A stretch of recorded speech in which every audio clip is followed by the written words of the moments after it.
It's 7 o'clock and we're all gathered here together. Thank you all for coming. We appreciate your attendance, as I'm sure the candidates also do. And they'll have a lot to say because we have some good questions to ask. So tonight's meeting is sponsored by the League of Women Voters and by the Ward 1 and the neighborhood associations in Ward 1 that include the Willows, Historic Derby Street Neighborhood Association, and The Point. And we are really thankful to Ruth, who has given us this space. Isn't this lovely?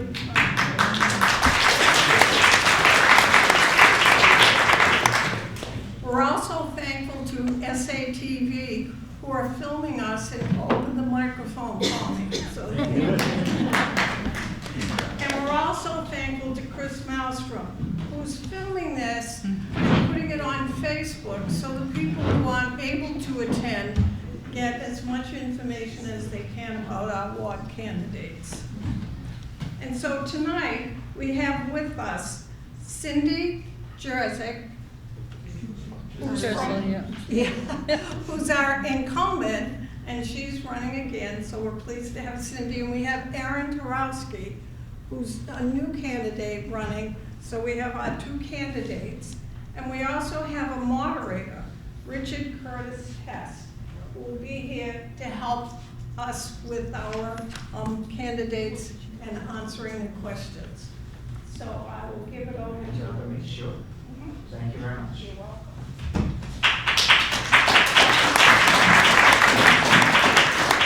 Hello, everybody. I'm Richard Test.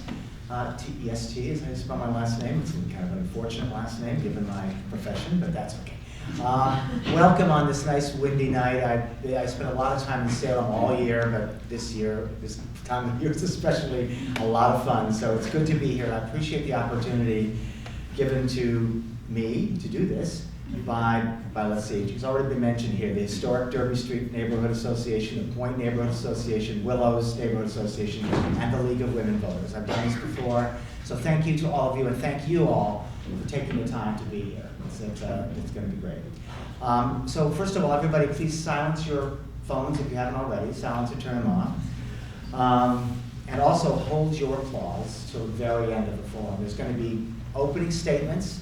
There's going to be the questions that I ask and the responses, and then there's going to be closing statements. So wait until the closing statements are done before there's any applause, if you would, please. Okay, so the questions, where did they come from? Well, they were obtained by members of the public. The public sent them in, and the organizers organized them for length and clarity, so they could be answered easily and understood easily and so forth in 90 seconds, which is what everybody gets to answer each question. And it's a candidate forum. That word's important, obviously, because what it isn't is a debate. So they're not going to be interacting with each other or debating each other, but the forum means that they're going to be answering questions, standing up, telling you what their visions and approaches for the particular question are. And the second person gets a chance to go, but it's not a debate or interaction among the two.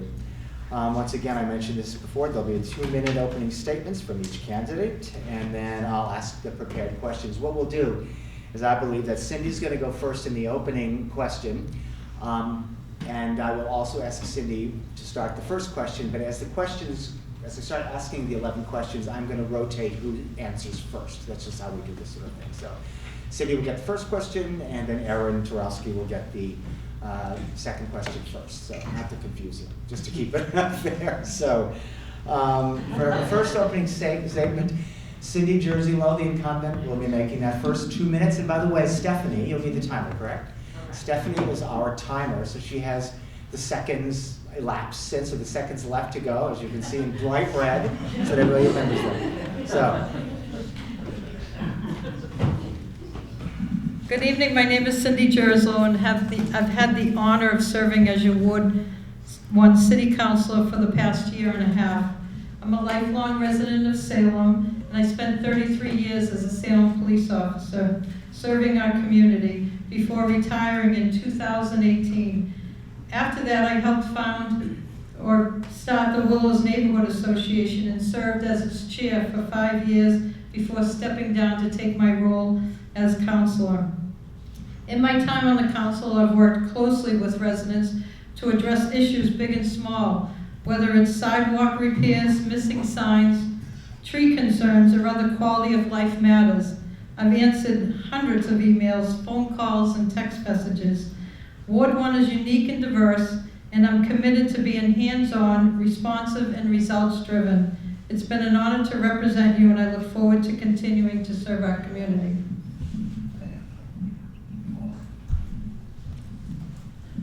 Good evening, my name is Erin Tarosky, and I want to be your next Ward 1 City Councilor. Thank you to our host, Root, for giving us this space to meet in tonight. Thank you to our sponsors, the Historic Derby Street, The Point, and the Salem Willis Neighborhood Associations. And thank you to our moderator, Mr. Richard Curtis Test. And thank you to you, our audience, for spending another evening of your time and engaging in our democratic process to be here for one more candidate forum this cycle. I have lived around the corner on Palmer Street for almost 10 years. I really love our vibrant and inclusive community in The Point. One of my favorite parts of this election process has been getting to know the people I see on the street every day and learning what their priorities are for our ward and for our neighborhood. However, we and the rest of Ward 1 are facing some real challenges. We have a lack of affordable housing, we have flooding, we have unethical actions from federal agencies, we have food insecurity, and we have lots of other issues as well. We also have some significant decisions in our future regarding Shetland Park, the new Salem High School potential, and the Crowley Offshore Wind site. And navigating these issues will require strong leadership. We need a counselor who listens to everyone, participates in our community, empathizes with her diverse constituency, cares about our environment, understands complex concepts, and seeks innovative solutions and new ideas. Tonight, I'm here to share my insights on questions that matter to you, questions that you submitted because they're important to our future. I'm dedicated to service. In my 15-year career as a veterinarian, my years of volunteering at the aquarium, and my time with the Transportation Commission and local street safety groups, I'd be honored to have the chance to work for everyone in our ward as your next counselor. Thank you again for your attendance tonight, and please consider voting for me, Erin Tarosky, for Ward 1 City Council on Tuesday, November 4th. Thank you.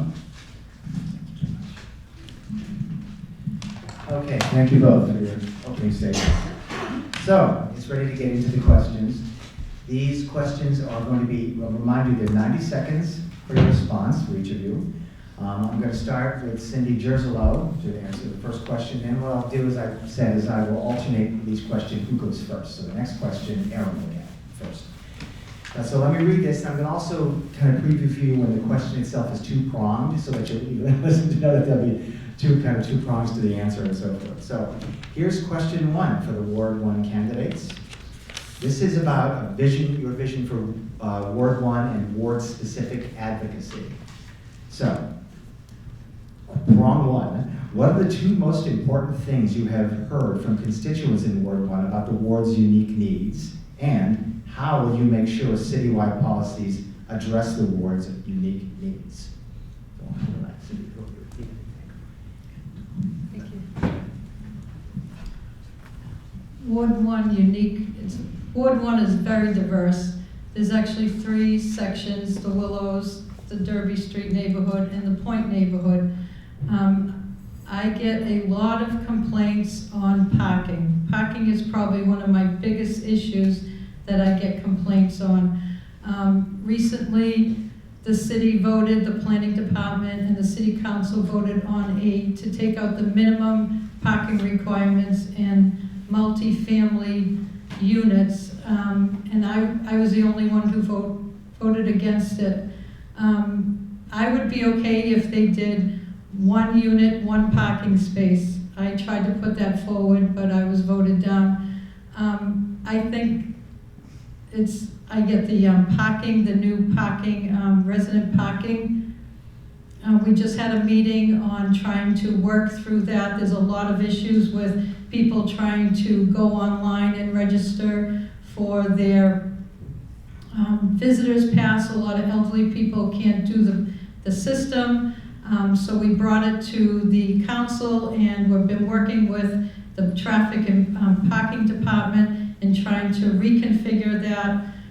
So parking is one of the major issues, and the downtown area, the Derby Street, even the Willows, we have a seasonal pass down there, and also down the Point area. Thank you.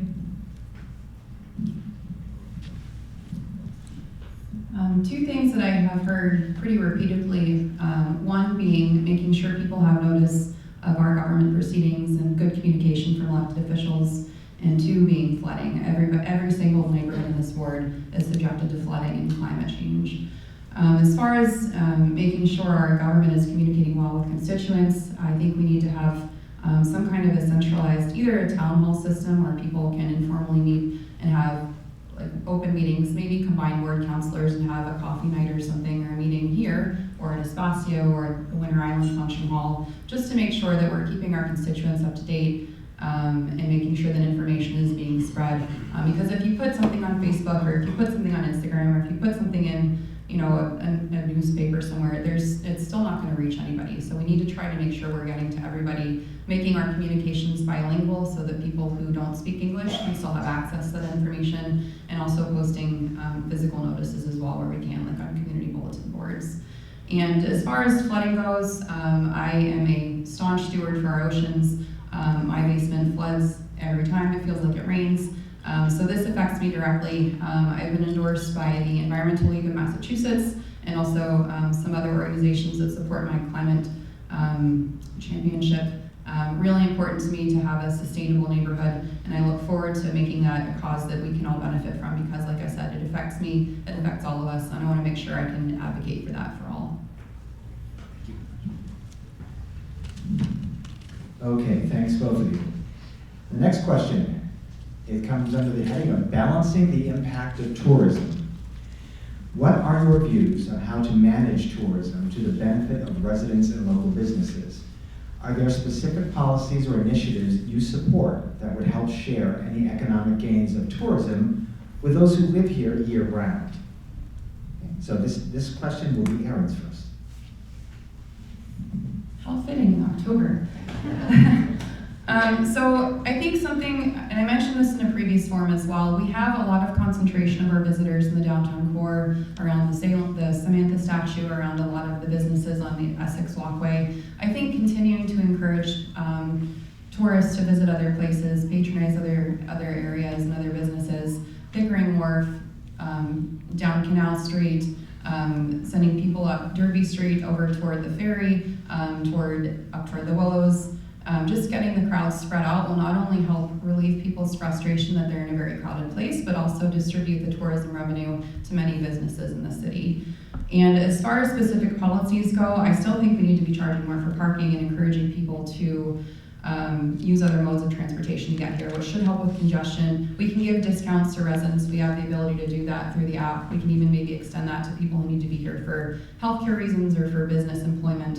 But I think we can capitalize and make money. Parking is one thing that the state doesn't limit our ability to make revenue from. Like, we can only charge so much for meals, we can only charge so much for lodging, but there is no ceiling on parking. So we can definitely bring in more revenue from that, from visitors, and maybe even using some of that money to support necessary businesses like groceries, dry cleaners, clothing stores in the downtown core as well.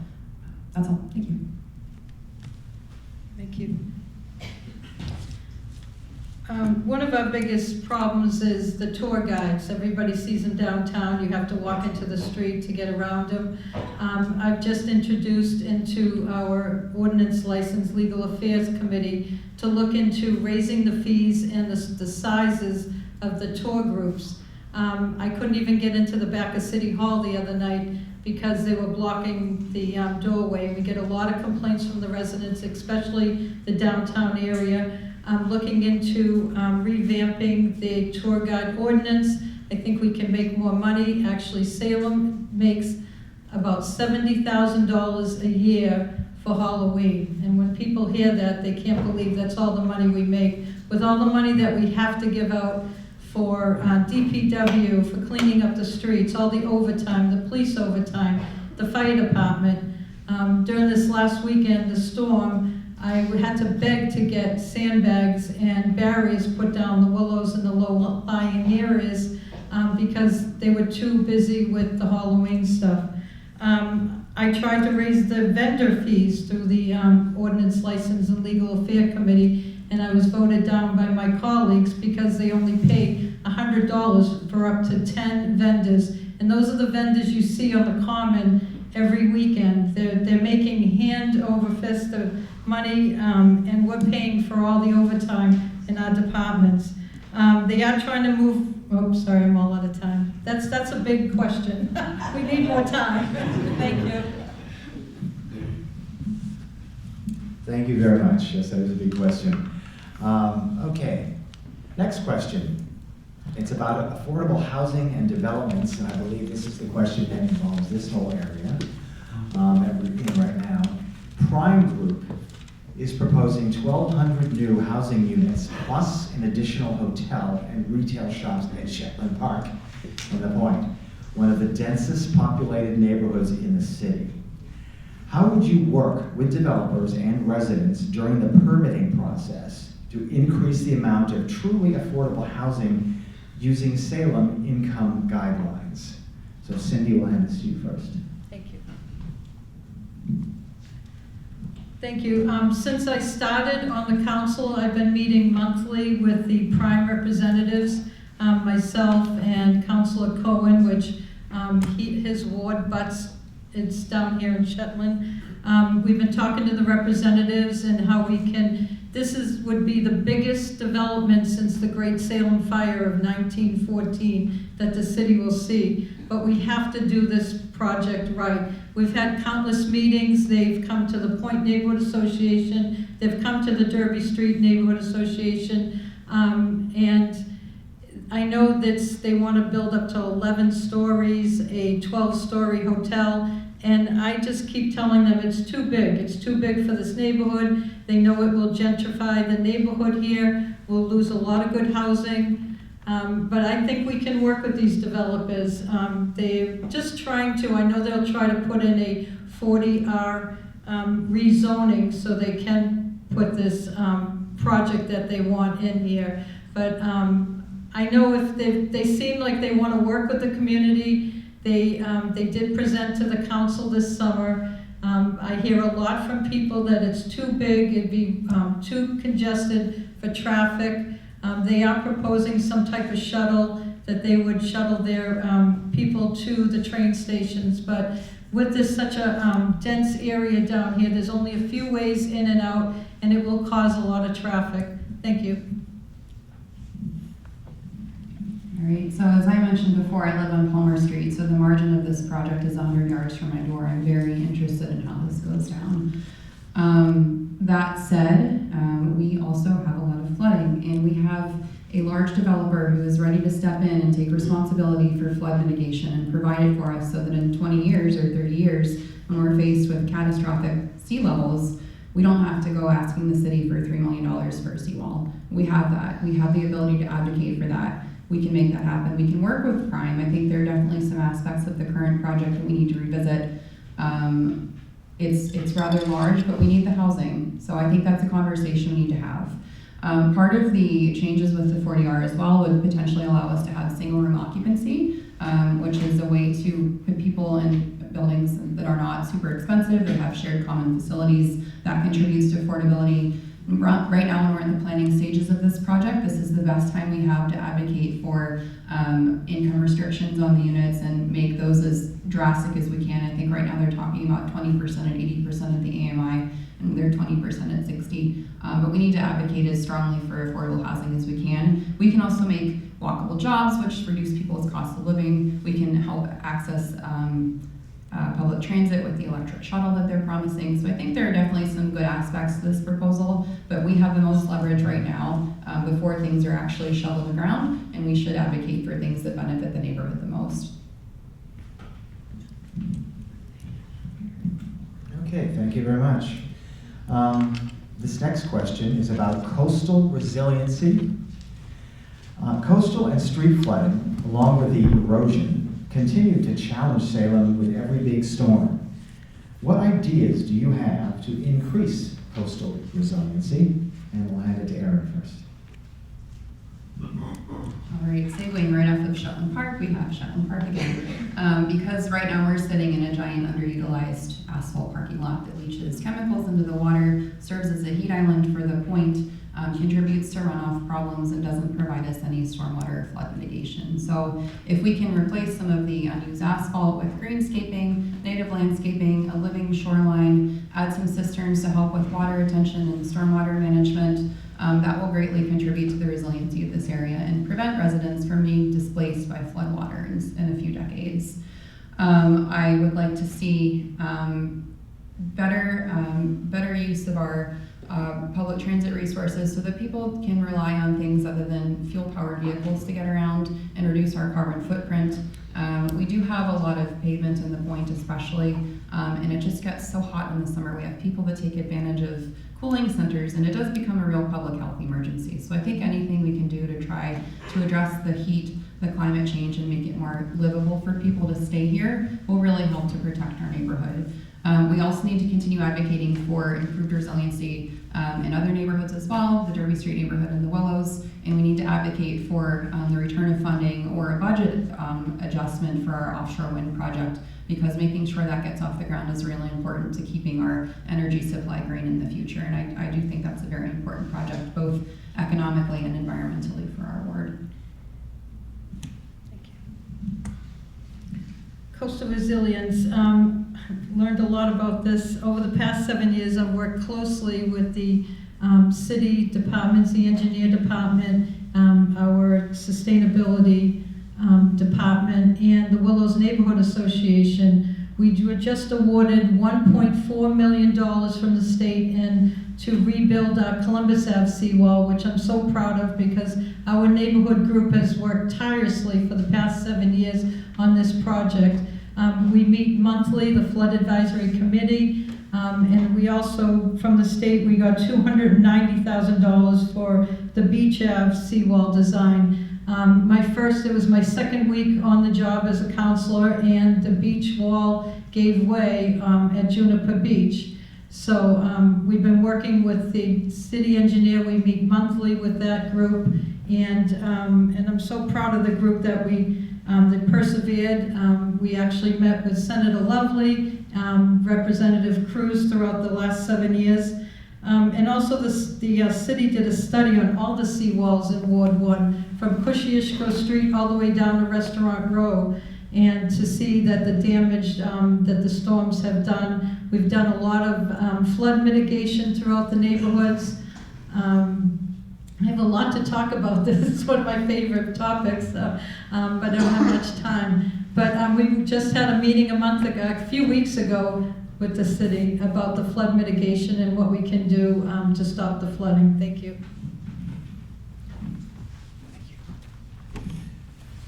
Okay, thank you very much. Our next question is about transportation and pedestrian safety. What recommendations would you propose to balance traffic congestion with the need for pedestrian safety? And I'll start with Cindy. Thank you. For the past 5 years, I've worked closely with the director of the Transportation Department, Dave Kachowski, on the new Ford Ave and Columbus Ave traffic pattern. I don't know if you've been down there lately. That we have great new sidewalks. One of them is a raised sidewalks. We have new pedestrian lights, and we have speed bumps on Columbus Ave. In the past year, the raised crosswalk in front of the Custom House was completed, and some new 20-mile-per-hour signage was placed on Lower Essex Street and Derby Street. And I'm continuing to work with the parking department on trying to make Webb and Essex Street a safer intersection. We've had some really bad accidents there. And also, next spring, speed bumps will be placed on 4 streets down here at the Point: Harbor Street, Dow Street, Palmer Street, and Levitt Street. And the crosswalks will be repainted. I think to make better pedestrian, we have a bike lane on Ford Ave that was kind of haphazardly put in. And they have the armadillos. I can't wait for them to take those out. People actually blow their tires if they hit the armadillos. A lot of residents have blown their tires. I think that bike lanes should be raised and there should be lighting. There is no lighting on that side of the street. I've actually seen cars driving down in the bike lane, so how dangerous is that? Sorry, thank you. So I think the best way to reduce congestion, especially as we're talking about adding more housing and adding more people, is to make sure that we have ways for people to get around that don't require a car. If you have fewer cars on the road, if you make it more comfortable and make people feel safer when they're walking or riding a bike or taking a scooter or using public transit, you just really enable them to rely on other means of travel than having to get in their car and drive. I talk to people in the Willows that have to get in their car and drive through Beverly to go to Highland Avenue to go shopping at Market Basket because they have no closer place to buy groceries. So if you can make it safer for people to get maybe to Maitland Farm, they can at least buy eggs and groceries from their little place. But the other part of this too is that if you can create mixed-use neighborhoods where you have housing located next to essential businesses like little restaurants, little corner stores, grocery stores, nail salons, hair places that you can go that are nearby for things you need, then you don't have to get in your car and drive across the city to get to the things you need. And that allows you to save money by not driving as much. It allows you to reduce your carbon footprint. It allows you to walk or bike to get places if you don't have to go 5 or 10 miles to get to where you need to be. And the more we can empower people to get around without relying on a car for it, the fewer cars we'll have on the road. And then the pedestrian safety can follow very naturally because people will be less frustrated. Thank you very much. Our next question is about immigration. Current topic, certainly. What will you do to ensure that the immigrant community feels welcome in Salem and can go to school and work and conduct their daily lives safely? So we'll start with Erin.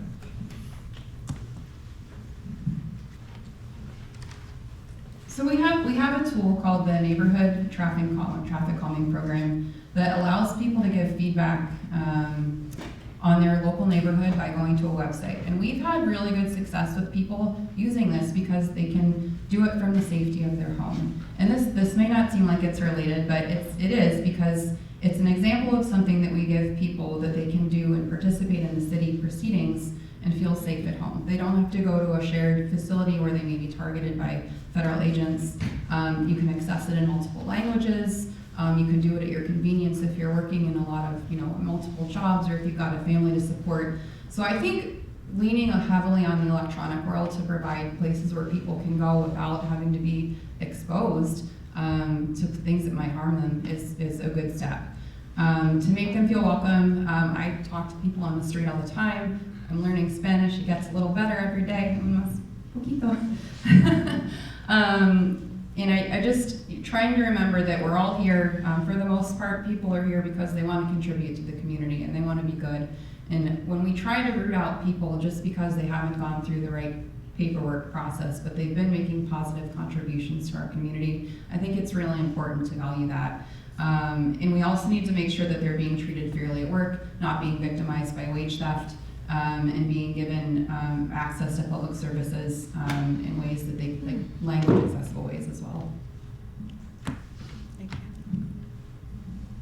Salem has always been an immigrant city, and I'm the proud product of immigrants myself. And many of our neighbors who came here legally are now facing uncertainty. We must work together with our federal leaders to renew their status and provide a clear path to residency and support them in continuing to contribute to our community. I believe education and outreach in our community is critical. I know the Point Neighborhood Association and the District Attorney's Office were working together to help our neighbors to clear a path to their status residency. As a police officer, we never, if anyone called for help, we never asked if they had legal status here in the city.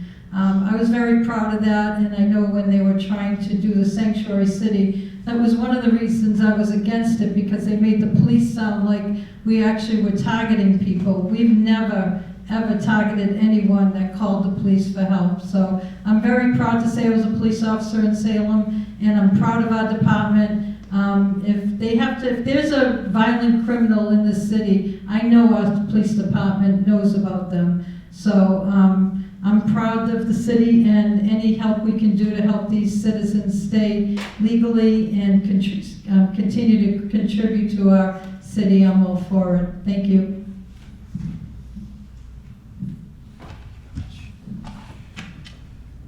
Okay, now this entry here is about trash. An important thing is, as banal as it sometimes sounds, but okay, the question itself is, what would you do to reduce the litter and trash in the denser areas of Ward 1 and in the parks? Okay, and we'll start with Cindy. Thank you. Trash. Well, where's Phil Laffey?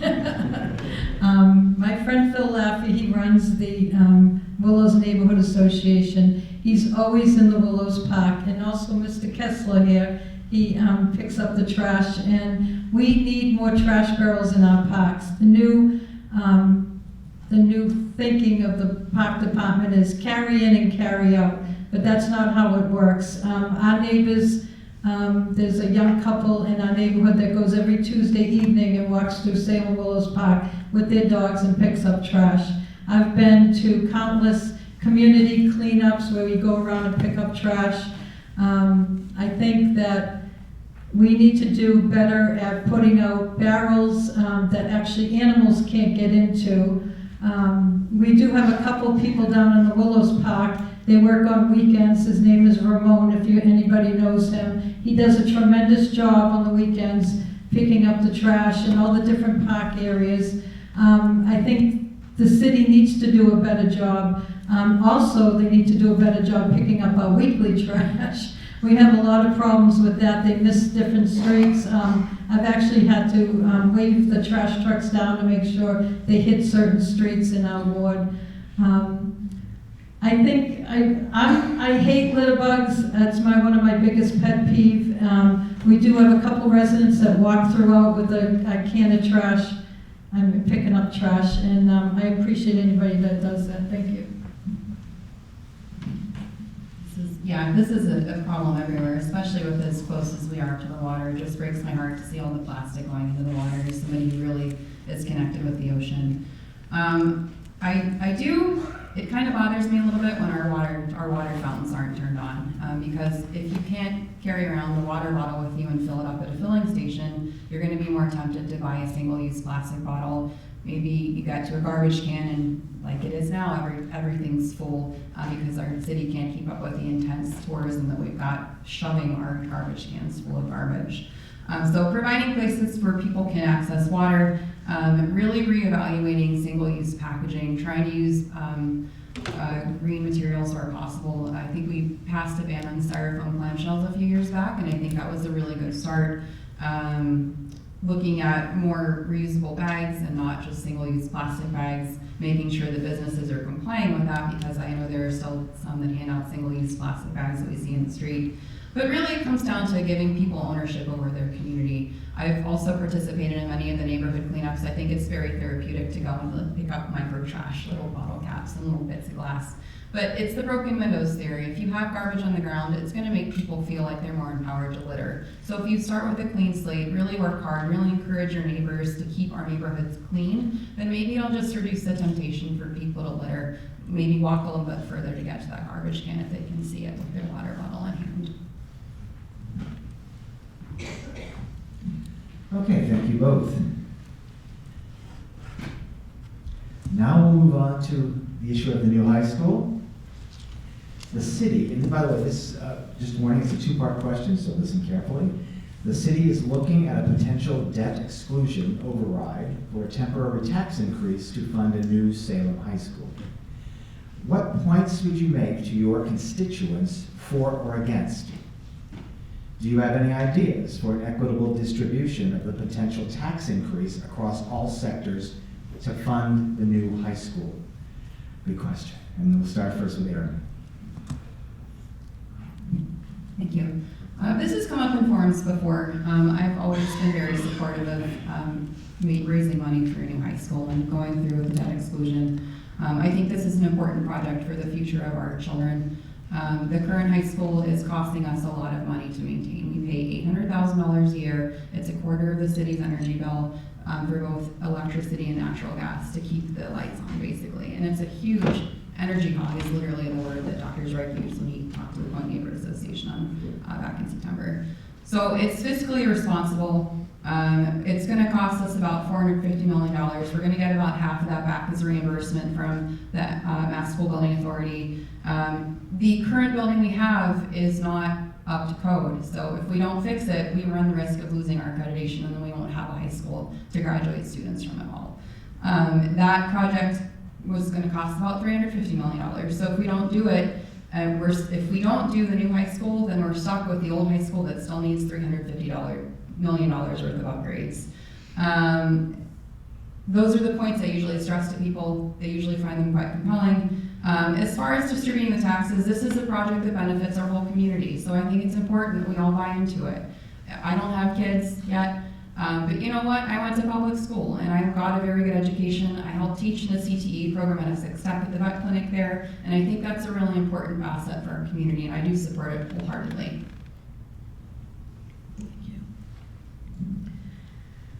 Some have called this new Salem High School project a no-brainer, but I respectfully disagree. I've attended the meetings and I've asked direct questions. They say they're going to have new academic programs. I asked the mayor and the superintendent, what are these programs? What are they going to do for the academic programs? And they couldn't answer me. They said, we'll tell you more in December. What's the total cost? How will the city handle overruns? Anybody that's ever done any home improvements in your home, if you say you're going to do $20,000 bathroom, you know it runs into $40,000. So there's definitely going to be cost overruns. I asked the mayor, what type of contingency plan do you have in place? I've done a lot of research in other communities. They usually do $100 million of an overrun cost. So yeah, we're talking $455 million high school, but in the end, it's probably going to be over $500 million. And what will it mean for taxpayers, especially the elderly and those on fixed incomes? A year ago, they've been working on this project for 2 years. A year ago, the mayor proposed a tax break for a private restaurant downtown Salem that I cannot afford to go to. And they were giving I did not vote for it, a $30,000 tax break. And I asked the mayor, what are you going to do for the people, the elderly people and people on fixed income with this tax increase? And he said, well, we have programs that for elderly to work off their taxes. Just one more thing. Councilor Merkel said it's a temporary tax. Well, it's 20 years temporary. I'll be in my 80s when this temporary tax is over. So just think of that. Thank you. Okay, thank you. Next question is about food access. What are your ideas for addressing the gap left by the Daily Table closing in the downtown area? We'll start with Cindy. Thank you. I've heard people call this because the Daily Table, I love the Daily Table. They had great prices, they had great food, but I hear a lot of people saying that this is a food desert in this area because of the closing of the Daily Table. And I disagree with that. I think there are a lot of programs in Salem that maybe people just aren't aware of. We do have the food pantry, and you can go to this food pantry and other food pantries. Maybe they need to do different hours for the food pantry. I volunteered there. I know Erin's volunteered there. A lot of my neighbors have. It's a great way to see and meet new people down there if anybody's interested in doing any volunteering.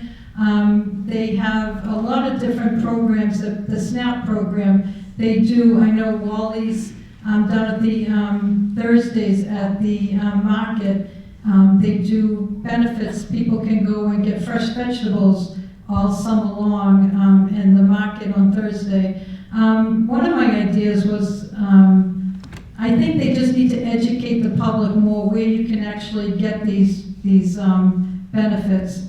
And there was one program I thought that if you had like Amazon lockers, you could give somebody a code, a family, and you have these lockers in a public area that they could go to maybe after work or anytime, and they could go get a code from the city and go to these lockers. Thank you.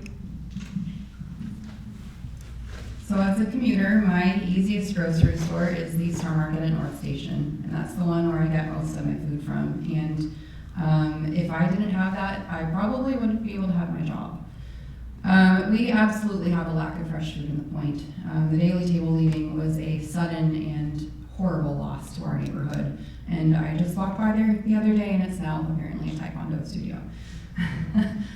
So there are some things we can do. Number one, we absolutely have to support the resources we have right now. Salem Pantry, Mac Park Food Farm, the pop-up gardens at Palmer Cove. We have some processes in place already. We need to make sure we keep them operating. Volunteer, it's easy. It's only 2-hour shifts at the Salem Pantry. They have lots of availability. It really helps people out. There's been talk of a city-run market. I think that's cautious territory. There's some other cities that are experimenting with that, like Worcester. I think we can see how it goes. I'm not against the idea. I think in the Point specifically, our biggest opportunity is to make it part of a CBA with Prime. If that's where we get to, then we advocate for it in Shetland Park. We can require that they put some money into it, help subsidize pricing, maybe offer tiered pricing for people who need to pay a little bit more, maybe people who need to pay less, maybe some people can pay more. But we are in a good position to leverage. If they want to use this space to make money, then we can use it to have a grocery store, and I think we need to push for that at all costs. Okay, thank you very much. And just a bit of a check, we have 2 more questions. One for Cindy and Aaron. This one is about granting liquor licenses.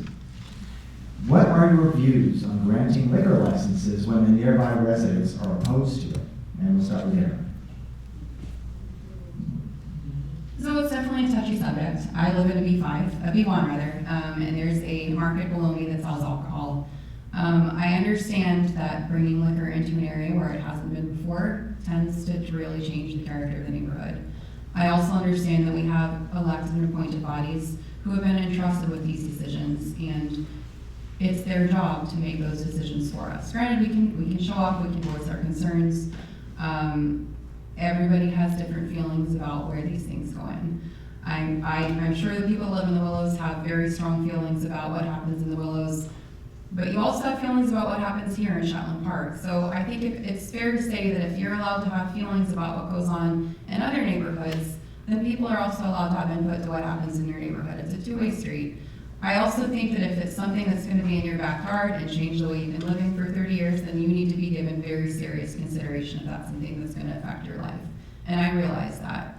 Fortunately, we're not in a position right now to make any decision on that. I understand there's still an appeal processing at the state level, but until that happens, I think we just have to take things as they're presented, evaluate the facts, look at every situation carefully because there's a lot of nuances involved in this. And at the end of the day, we have people set up to make decisions for these things, and we can continue to advocate for the people that are affected most by them.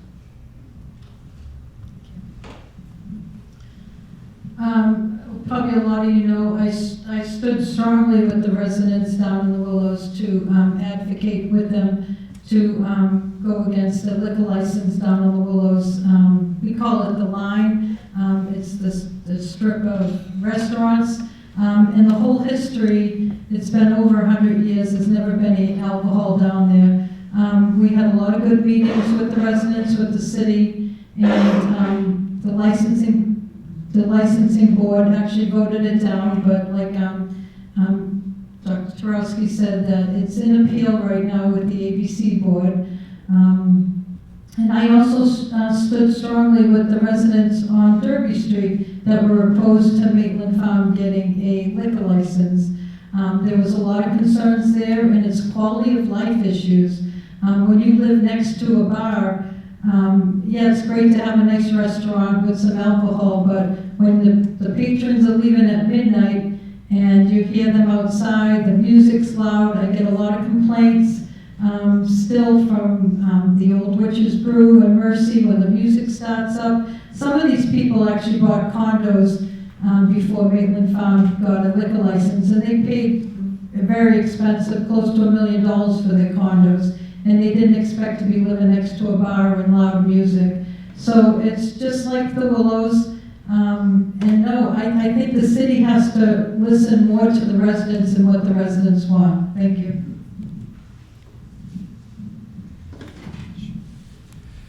Okay, last question. And this is about the quality of contracted work in Salem.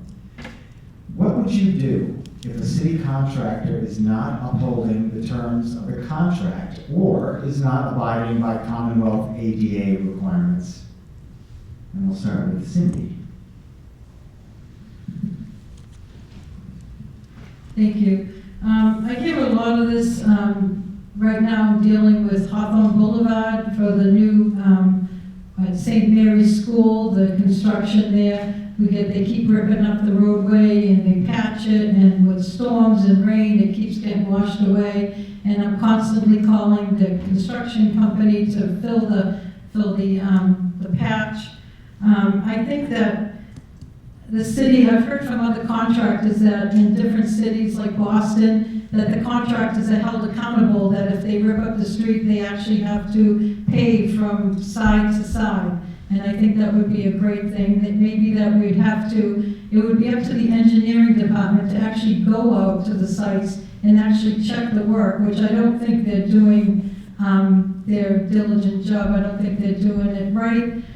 We get a lot of complaints that they do a patch, electric company, the gas company, they do a quick patch, and then they're either not doing it right, or the weather with winter.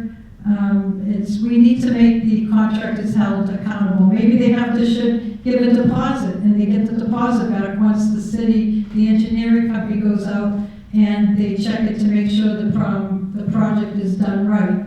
So I think maybe something, anything with money, that they would actually do it right to get their deposit back. So that's something that we could work with the engineering department to put into their contracts. Geez, 90 seconds goes by quick, doesn't it? These ladies are on top of it.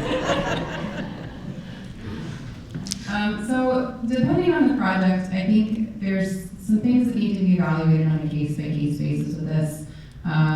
If it's a certain kind of project, the city can pull licenses for permitting and make sure that they're not able to make money doing similar things in the future.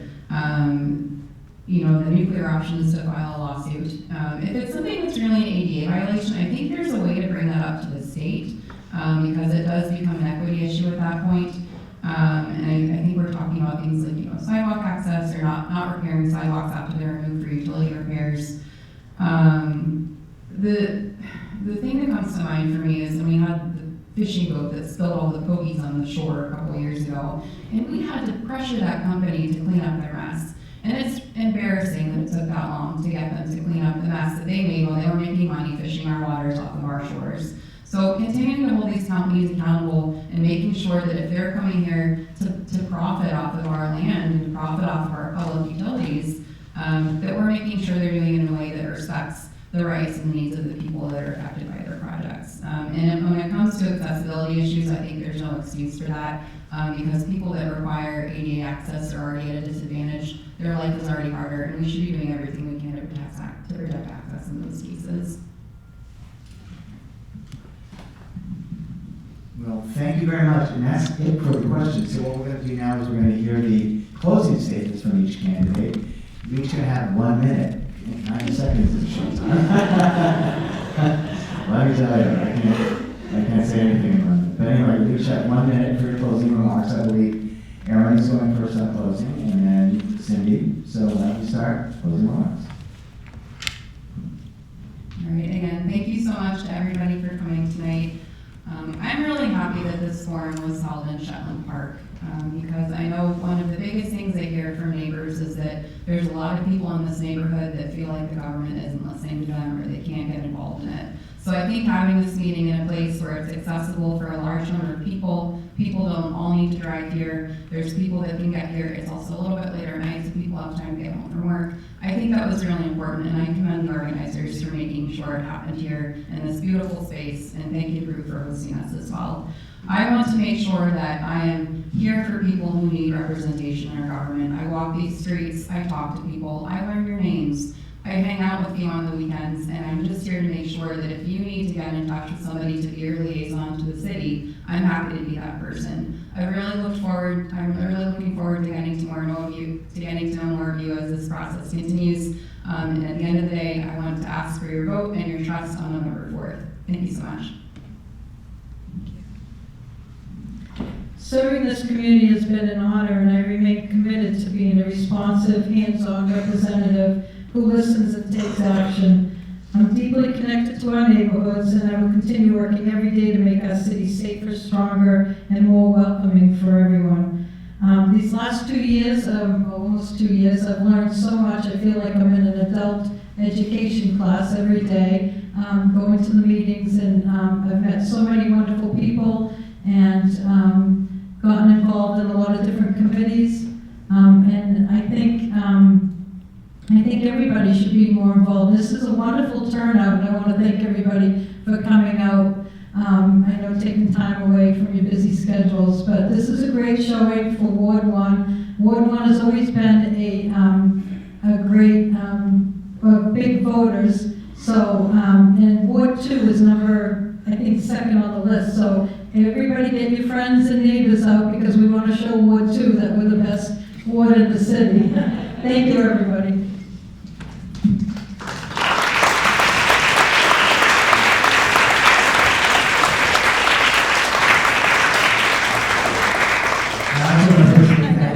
Years old, and Aaron Tarosky, all of you for coming here tonight, and the historic Derby Street Neighborhood Association, One Neighborhood Association, the Willows Neighborhood Association, and the League of Women Voters in Salem. I haven't mentioned them again for this whole turnout and everything, and the full. Thank